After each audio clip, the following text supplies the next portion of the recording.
Hello, Wesley. Bakit parang ayaw niyo sagutin? Ayaw niyo ba akong kausap? Hindi naman sa ganon, Wesley. Kasi Kung hindi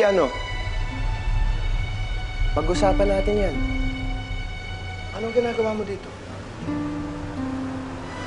Batong-bato na ako sa Pangasinan eh. Mukhang mas exciting buhay dito. Dito! Dito! May problema tayo. Di ba? Mas exciting nga. Ang mga Silvestre po may gawa nito sa akin, sir. Dito, ipunin natin lahat ng tao. Sumugod na tayo dun! hindi pwede. Hindi tayo pwede magpabaya. Baka pinapainan lang tayo ng mga yun eh. Mas maganda yung hindi nila inaasahan ang pagbuelta natin sa kanila. Hindi inaasahan. Hindi ko inaasahan na magduduwag pala kayo pagdating dito.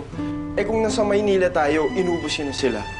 Mga probinsyano lang pala katapat mo. Wesley, wala tayo sa Maynila at teritoryo nila to. Baka naman, Dad. Naduduwag na kayo. Baka nakakalimutan mo rin kung sino kausap mo.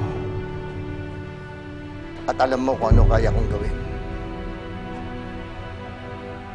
Alam ko rin na hindi mo kaya gawin, Dad. Ang ano? Ha? Maging mabuting ama. Bumalik ka na ng Pangasinan. Hindi kita kailangan dito. Hindi, Dad. Hindi, Dad. Mas maganda buhay dito. Mas exciting.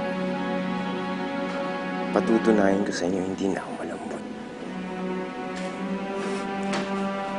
Mas exciting buhay dito.